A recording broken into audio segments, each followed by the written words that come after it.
over the course of 20 years, I have found there are 5 types of investors, and 4 out of the 5 don't want their money back. But part of it is a challenge because typically, most everybody goes to the 5th type, which is the only one of the 5 that want their money back, and the only one of the 5 that are least likely to ever invest in a movie. Well, my approach is let's go through the other 4 people first, and if we have exhausted all those options, then we'll go to number 5. These are Filmmaker Stories podcast, brought to you by JB Audio Post Production. In this episode, I spoke to an indie director, Steve Balderson. Currently based in Los Angeles, Steve attended film school at California Institute of the Arts, quickly launching his career in independent movies from there on. His second film, Firecracker, was critically acclaimed, winning a special jury award on Roger Ebert's list of 2005 best films. He has since made a film nearly every year under his production company Dikenga Films, as well as running a film production course on how to find investors. He recently released his own book called Filmmaking Confidential, Secrets from the Independent Filmmaker. With over 20 years of experience behind him, Steve has a wealth of knowledge to share, so keep your ears peeled for some practical advice that could benefit your own films. But before we dig into the episode, I have some exciting news to share. We are running our first ever podcast competition. Steve is giving away not 1 but 2 Audible copies of his book to our listeners. The giveaway will kick off on Wednesday, 4th of November, so make sure you follow JB Audio Post Production on Instagram and Facebook to find out how to enter the draw. Now, here are Steve's stories. I think I became a director because I couldn't do anything else very well. I mean, I could barely make a sandwich. Okay, so I was maybe 7 or 8 years old. My grandfather gave me an old Betamax video camera, and I roped my siblings into being the characters in whatever I was creating. And it just felt real to me. It felt like home. It just clicked. And I just sort of did that through my schooling years. And then I went to film school at California Institute of the Arts for 3 years. And then I quit for a number of reasons and went home and said, I'm ready to make my first real film. And my dad said, great, how are you going to pay for it? And I said, credit cards, because this was 1997 and independent film was doing that. You could actually finance a film on your credit card and then make it and then sell it. And so to me, it didn't seem like a very crazy idea, but he said, that's the stupidest thing I've ever heard. What you need to do is hire a consultant, make a business plan, treat it like a business, go and find investors, and we did that. That film went and premiered at Cannes during the festival, and we sold and licensed it all over the globe. And because that was successful, that model, we just repeated that model, and I made my second movie. And I, at this point, was 22 or 3 years old, living in Kansas, and I had no idea how rare any of this was. I was completely aloof to it. The lesson I learned on my first film was that we would have had a greater sale, even though we licensed it globally in almost every country. We didn't have any celebrities in it. So there were a number of higher studio distribution companies that said, we would love to release this, but we don't know how to market it without an actor that we know in it. So for my second film, I did that. I incorporated, famous people in my movie. And then that film was Firecracker, and then ended up on Roger Ebert's list of the best films that year. So because that was also successful, I just kept doing that for 20 years without realizing how weird that was, or how rare it was. And along the way, I learned a lot of things that I wish I would have known prior. We were screwed by the distribution company for that film. And in hindsight, it's like that's one of the reasons why I wanted to put my book, Filmmaking Confidential, together, because I thought, God, I wish I knew this beforehand. So when, filmmakers are just starting out on their careers, they should know to be careful for these reasons. Everybody learns their own way. It could be a little bit like, when you're a child and your parent says, don't touch the stove top because you might burn your hand. Well, if you haven't yet burned your hand, you don't know what that means. So one day you reach up and you burn your hand and you say, oh, that's what they were talking about. You don't really get it at the time. I live in Los Angeles. I lived in Kansas up until about 4 years ago. It's interesting because being a director, you can live anywhere, because I've lived here for 4 years and only one of the films I've directed or been hired to direct was filmed here. The others were all shot elsewhere. So, it's more expensive to live here. The lifestyle is a little bit more exciting. I think I'm meant to be in an urban environment, but I didn't know that for a number of years. And living in Kansas has its benefits. Filming in places like that are rural are fantastic because you don't need permits. You can, block off the street and nobody cares.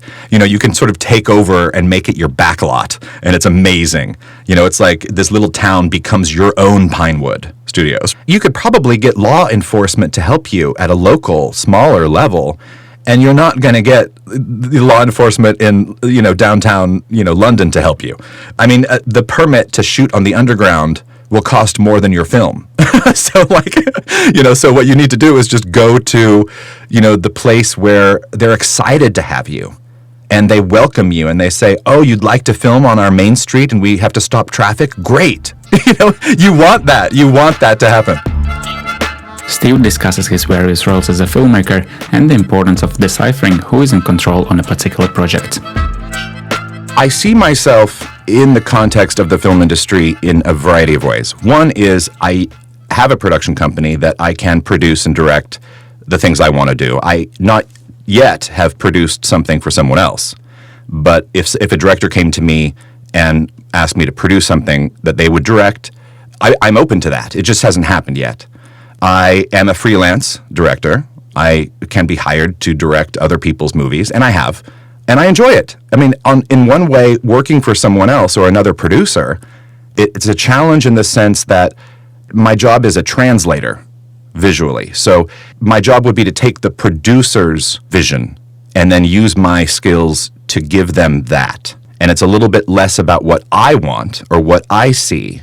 It's more about how can I use what I have to give them what they see. I've heard, a number of first-time directors struggle with that because they feel like they have to have their vision as part of it. And I think that sometimes that's necessary, but sometimes really it's your job to do what the producer wants.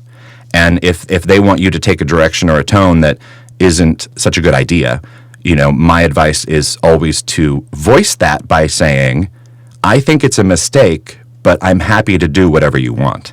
So, the buck stops with them. They need to make the decision. And if they want you to make the decision, then these are just conversations you have before you go into production. Find out who is in control. And then once you have defined who is in control, then you keep it that way throughout. I think that there are a number of people who make films because they're narcissists and they want to have masturbatory material to better their I don't know what. I've known those filmmakers and I don't understand that part of it, but I think it's a way to share a story, a part of the human condition. If I experience trauma and then figure out how to overcome it, I feel like I want to share that with the world in order to help other people overcome trauma. And not every movie of mine is really dark and heavy and full of trauma. But for instance, I was in a terribly emotionally abusive relationship for 12 years. And when I was betrayed and got out of that, I had a romantic comedy that I was supposed to direct like the next month. And I had to remember what it was like to feel love. And it was the hardest thing to do at that time, but I also felt like it got me through. It was almost like my therapy to overcome what I had experienced that was so terrible. And then there's some really genuine, amazing emotion in a project like that. So when people see something that comes from a real place and has a message, or it doesn't even have to have a message, it could really just be a slice of life moment about what's happening in the world with these people. A lot of people can feel that if it comes from a genuine place. I've learned some lessons over the years about how it's not the meaning of life because I don't think that you can put that into a sentence, but it's an understanding of frequency in the universe that's within all of us. And I wanted to capture that, which I have done in my new movie, Alchemy of the Spirit, which is about a man who wakes up and finds that his wife has died overnight, and he keeps her body. And as he's creating this sculpture, she may or may not come back to life. And either he's hallucinating it or not, or she's actually there talking to him about what is the afterlife? How are all these human beings and the spirit connected? And so for me, it's like, I didn't set out to do this, but one of the people who saw an early cut said, God, what a beautiful homage to death. And this woman had one of her biggest fears was the fear of dying. And she said, after watching this movie, I no longer have that fear. And I thought, wow, that's crazy. And then she said, a terminally ill person could benefit from watching this movie. And I thought, well, that's not why I went in to make this movie, but what a fascinating thing. And it's like, that's kind of cool to like be able to share something like that with the world. Ever been lucky enough to bump into David Lynch in an art shop? Steve has quite a story to tell about the formation of his most recent film. Alchemy of the Spirit came about, it was the very strangest 24 hours. I'll just tell you the whole story because it's insane. I have, over the course of the years, when images come to me, I sort of sketch them or I put them in a pile, and I don't know whether that's for this project or a different project or something else, but I keep track of visual things that I think, oh God, that's a really great shot or a really incredible moment. And so I collect them. And one morning I think it was June of last year, I woke up and I learned that my mentor and good friend, Eric Sherman, had just died. And it was one of those things, he helped me produce my first film. He was the consultant that I hired. I wasn't sad about his death. I felt empowered by it. And then I thought, out of nowhere, I must start painting now. And I got ready, and I got in an Uber, and I went to the art store, and I walked in Blick, which is an art store on Beverly or Melrose here in Los Angeles. And when I walk in, I feel these eyes staring sort of through me. There's these like crisp blue eyes coming at me from across the room. And it was this older man, and I felt this impact through my being. And then my first instinct was, well, who is this very strange person that's having this effect on me? And then I realized it's David Lynch. And I then realized that Eric, who had just died, introduced me to David Lynch in 1999. But at the time, it was only via fax machine because David didn't have a phone. And the only way to communicate with him was to fax back and forth. But we hadn't talked since then, and we never met in person. But there was this energy, and I went up to him, and he was walking by, and I said, David, I introduced myself, and the first thing he said was, it's so good to see you again. And I said, you too, because I felt like there was something else going on. And then I told him that Eric had just died, and we talked briefly about that, because Eric had gotten David's first film shown at the AFM because no one else would screen Eraserhead at the time. And so they had this sort of like connection. Eric and I had a connection, and then here David and I are having this weird psychic connection. And he goes away, and we just went about our business, and I left. And on the ride home, all those images that I'd collected over the years prior just started falling into place like a jigsaw puzzle, and they just like click, click, click, click, click, click, click, click, click. And then suddenly it was just like, boom, they are all part of this story, Alchemy of the Spirit.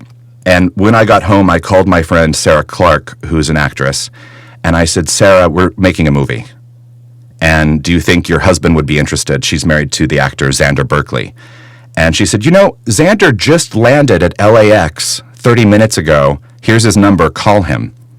So I call him up, and he says, can you meet me for coffee in 45 minutes? And I do. So this is like a 4-hour window of life, okay?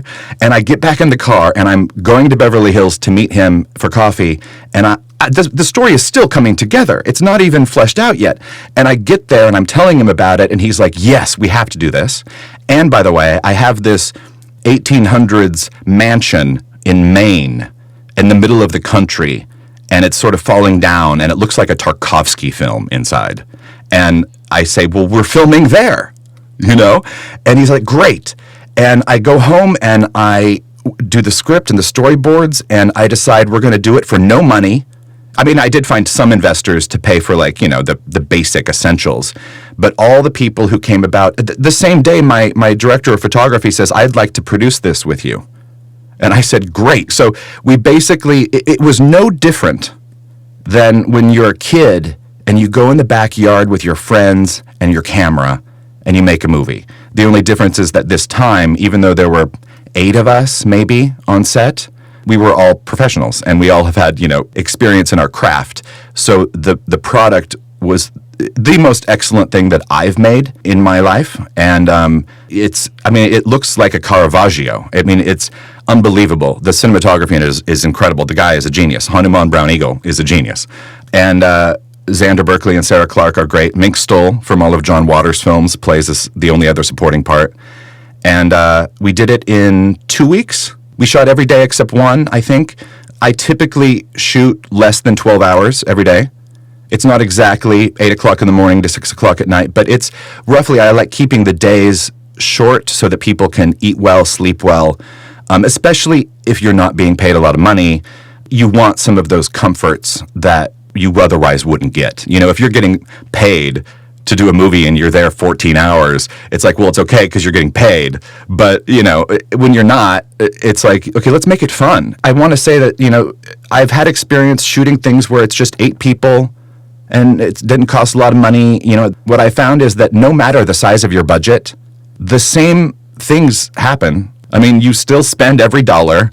You still have the same challenges. You don't have any more resources just because you have more money. There are still conflicts and still, you know, challenges to solve, regardless of the amount of money that you're spending. So it's a total joy for me to be on a film set, whether it's a big deal or a little one. One of my favorite sayings is there is no such thing as a problem. There just isn't. The only thing that exists is your reaction to what someone else considers a problem. So, you know, when you get to set and you find out that, you know, you've made this whole elaborate Hitchcockian scene that's set in a barn, and it's going to be your magnum opus for the film, and you arrive on set to learn that the barn burned down last night. You know, what do? You can either make the choice to argue about it, cry about it, or just move on, plan, fix the challenge. You know, where do you go? Evolve it, you know. And so I think those messages of, you know, just being tuned in and at one with the universe and all of awareness. I mean, it sounds a little woo-woo, but I love it. And I think it's helped me a great deal, at least. Now, get your pad and pen ready for the next part. Steve is about to unleash his words of wisdom on finance and promotion, which might just be the advice you need for your own film. You know, if you're trying really hard to raise money for your movie and you can't find it, you know, that's a lesson to teach you. Maybe you're looking for too much money, or maybe you're looking in the wrong place, or maybe there's a different story you're supposed to be making. You know, there are always things to just take notice of. And, you know, or if you're trying to get this actor to be in your movie and they're famous and they just won't do it, you know, and you just can't figure it out, well, that's okay. Ask somebody else. You know, just like there's all these, if you try so hard to make your movie, and it's just not working, you will probably end up with a project you don't like or that isn't very good. My journey through the filmmaking world started when HD did not exist and we had to shoot on film. And there was a certain way you went about releasing your movie and sharing it, and you sold it to certain people. And then they would distribute it in a certain way. I remember when we were in Cannes, there was talk about this new thing called DVD. And nobody thought it was going to take off because the VHS market was so significant. My second film was also shot on 35 millimeter, but it was about the time when HD started becoming better. And then my third film, I used the HVX 200 because it was like the first video camera that looked like film in a way. And then I evolved into the DSLRs, and, you know, it was beginning over the course of the next years to become something that was more tangible. And at the same time, the film industry and the means of distribution were evolving. So I had to evolve with it in order to continue making movies.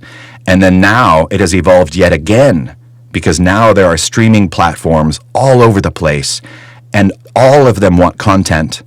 And it's almost like you can make a project now and get it to a platform and share it with the world no matter what it is. And, 10 or 15 years ago, just because you made a film didn't mean anybody was going to see it. And on the same breath, because there's so much more content and so many more platforms, your movie might not be seen by as many people as it would have been 15 years ago, but it's still going to have an audience, and it will still find an audience. I feel like an audience will find a movie no matter where it is. It can be anywhere. The only reason a movie doesn't succeed is because no one knows about it. So promotion and marketing are really, really key. Just because you've released your movie doesn't mean the distribution company is going to do any marketing for you. I've had films released in the UK, and sometimes they find an audience, but I realize that I better start telling people that they're there, because you don't know to watch it unless you know it's an option. Otherwise, you may not ever find it. And in that regard, I've also learned over the course of the years that my experience with the film industry is if you tell an ordinary story, chances are it's not interesting.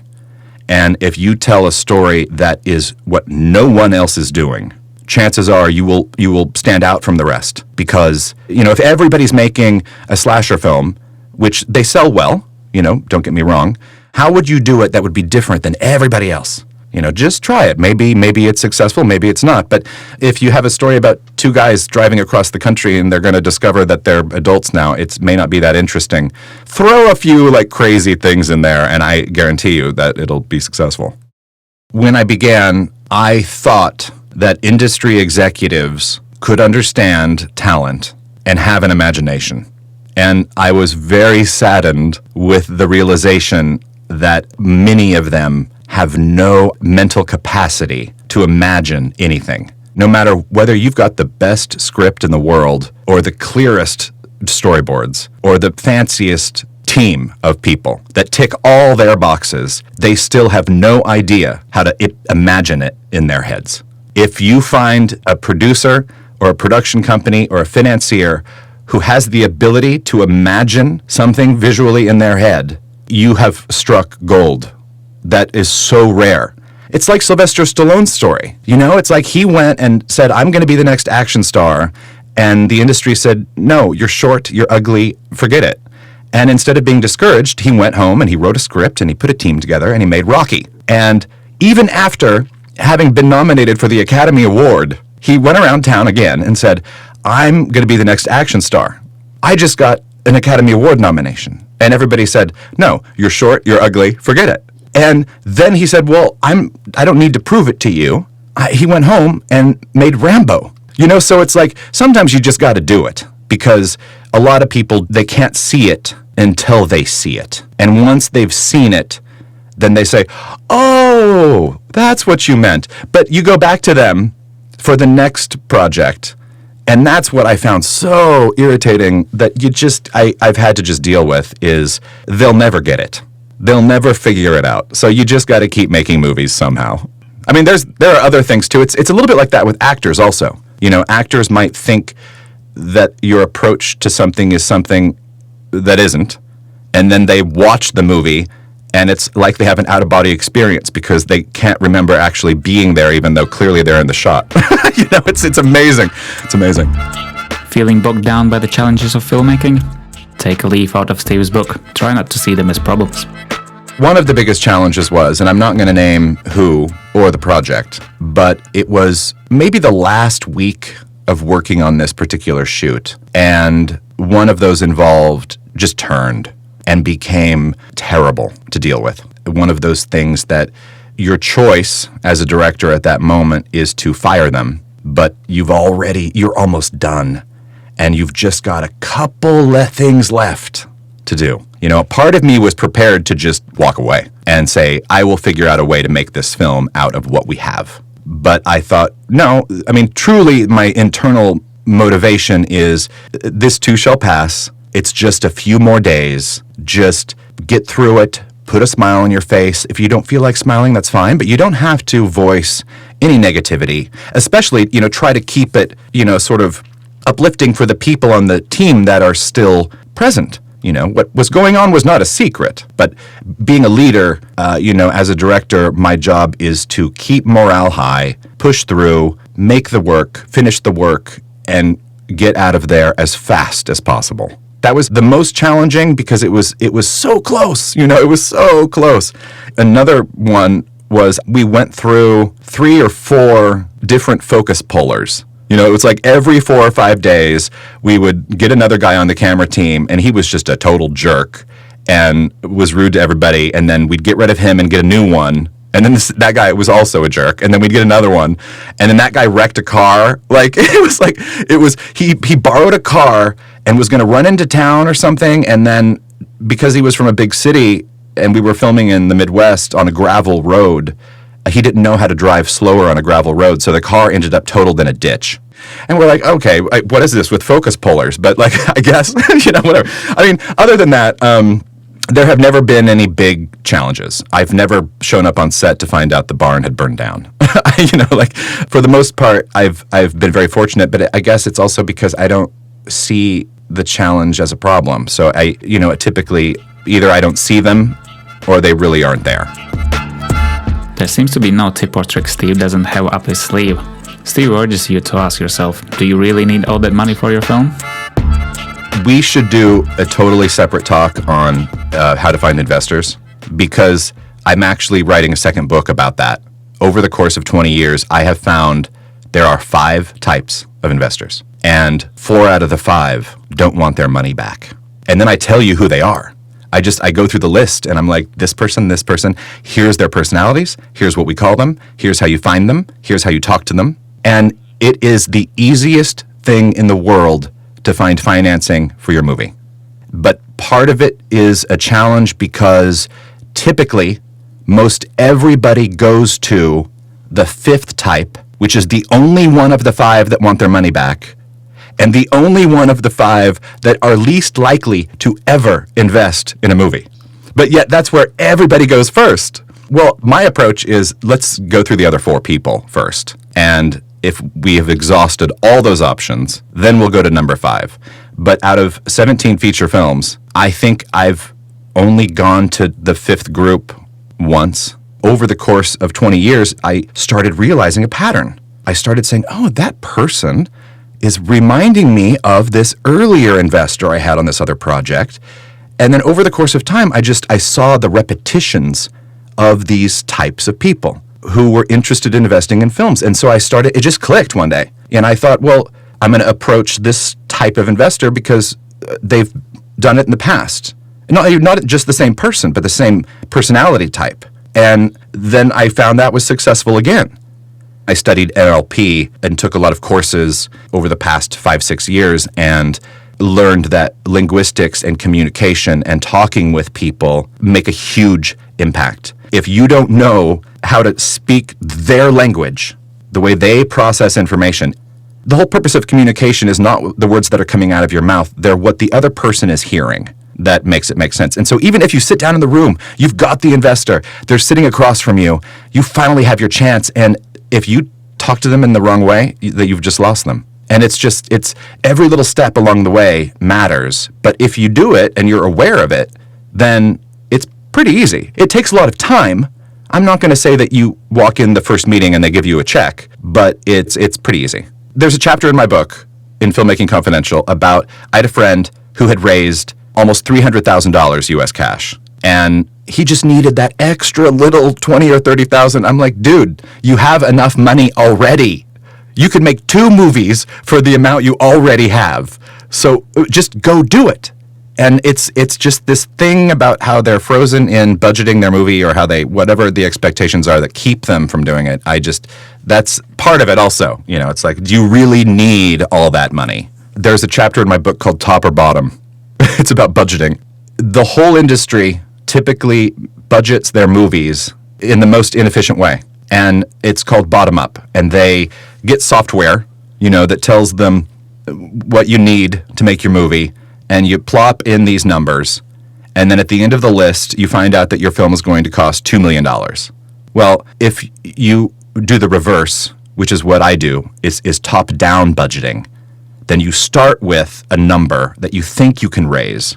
and then you deduct from it as you're making your budget. So, if you need to spend $10,000 on DP and his camera and the lighting and whatever, you have to deduct that. And so then you only have whatever's left. Now, however, if you get that DP to donate his gear, then you can add some of that money back in, and then you subtract from there. So a lot of people, I think that's one of the mistakes, is that they budget backwards, because of course our nature is in the world of credit cards. So we charge now and figure out how to pay later.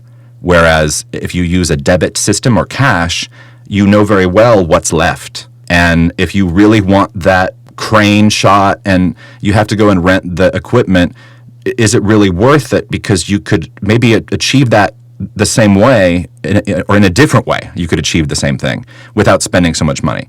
I don't remember when it was, but I did realize at one point that if I don't know how to sell my movie, what market is going to watch my movie before I start filming it, then when you're finished, it's a little late to ask that question.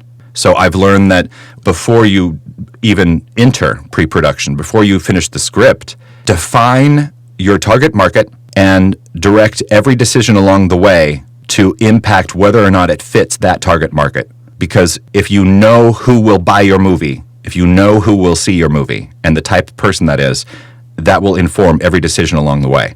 If you wait until your movie is finished and you've already shot it, and then you try to pick your target market, it's too late. Worried about future of film? Steve reminds us that the current global challenges are only temporary, but it's also the perfect time to get creative and find unique and alternative ways to exhibit your film. The independent film world on a global stage, I think, is fine. In fact, it's getting better because we're getting more access to certain platforms and more ways to share our work. I find it ironic that some of my films, when I'm making a film, I'm not making it necessarily for release in the United States. Sometimes if my target market is French-speaking Europe, I don't think about what the U.S. is going to think about it. I learned that early on. When I made a satire of school violence, which was my first film, before, Columbine and before all these school shootings, the European market loved it because it was a subversive look at America and the state of American culture. But America did not like that. So, the United States, it was released eventually, but it was a completely different thing. So I look at it as global lifeline that isn't going to change. No matter what happens, people will still watch movies. Even if every person is on TikTok or Facebook or Instagram stories, and they've got these ways to make movies, they're not cinematic. They're not cinema. People will always want to watch a story that has been cinematically created with a crew, whether you've spent any money or not. There is something about cinema, regardless of how it's filmed, that will never go away, ever. It will evolve, but it will never die. The challenges, I think, during COVID at this moment are, if you're impatient and you have to get your movie out tomorrow, then you have to deal with things like drive-in theaters and ways to go about it that are different. If you decided to make the choice to just be patient, then you just wait a year and resume as you would normally, because it's not forever. It's a temporary challenge, this moment. We have global catastrophe in our history of human beings, on and on and on. This is a cycle that we just moved through. So it will resume at some point, and perhaps that's the time to release your movie. Now, if you're hungry and you need to put food on the table and you have to make a living and this is the only way to do it, then you think of it in a creative way. How can you show your film on the side of a building? You could even do sort of like, they used to call it barnstorming.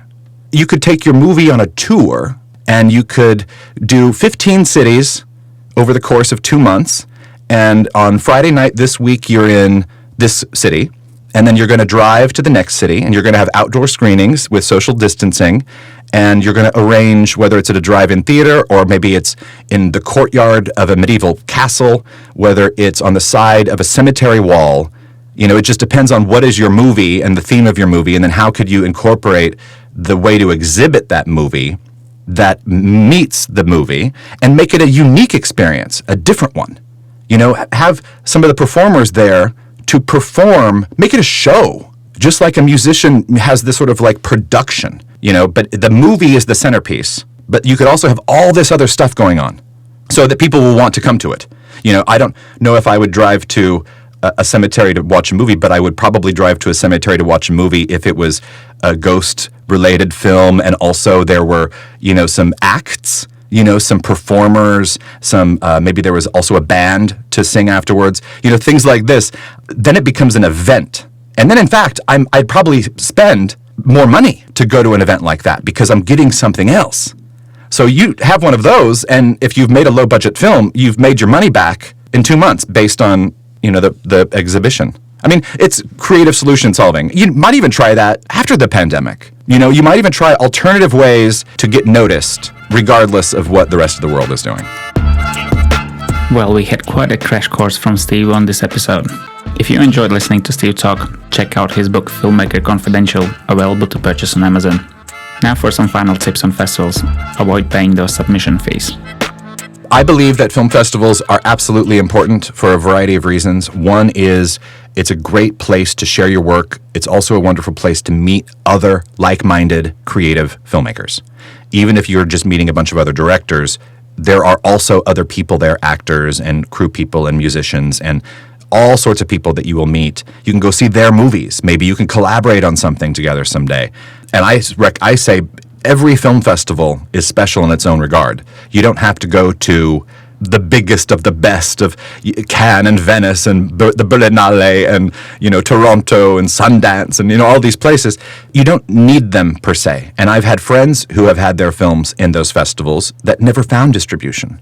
So just because your film is showing there doesn't mean you're going to win the lottery. It just means that you're in that film festival, so you better make it, worth something.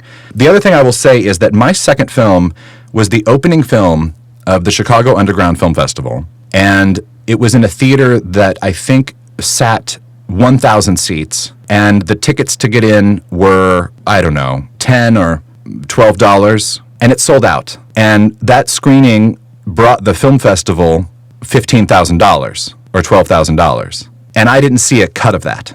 So when that happened, I encourage other filmmakers to never pay submission fees for film festivals.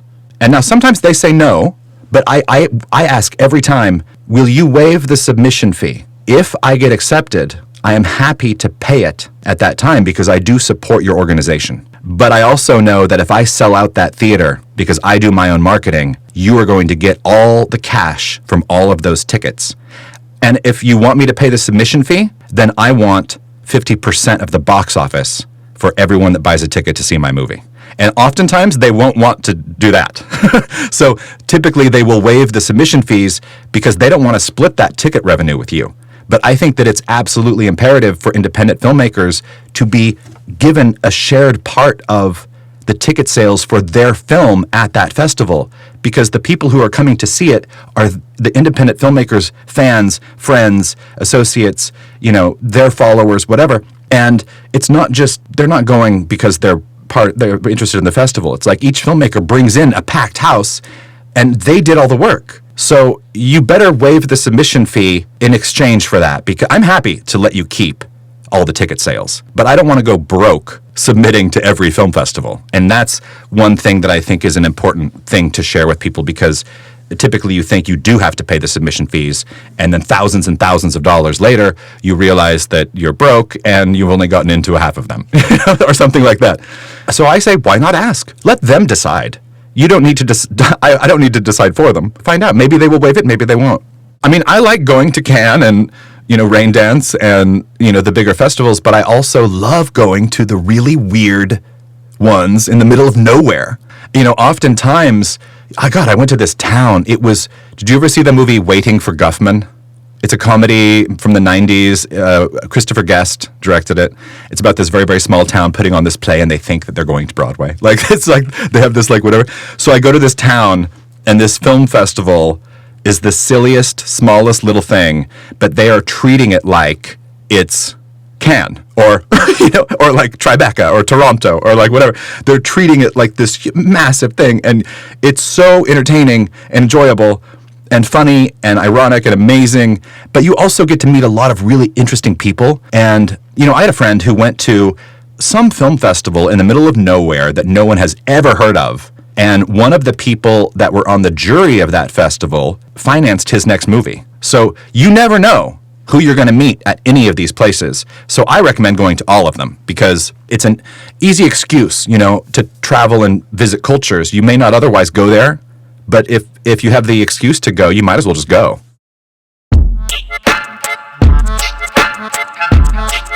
I hope you enjoyed this episode. It was so interesting to have a chat with him. I learned so much, and his willingness and openness to share his 20 years experience with others is a great example of what we want this podcast to be. Don't forget that we are running a competition with a chance to win one of the 2 copies of Steve's book. Make sure you follow JB Audio Post Production on Facebook and Instagram and join the Filmmaker Stories Facebook group where I will announce the competition and the details on how to enter it. And of course, if you enjoy this podcast, make it known, spread the word, subscribe and rate it. Till next time.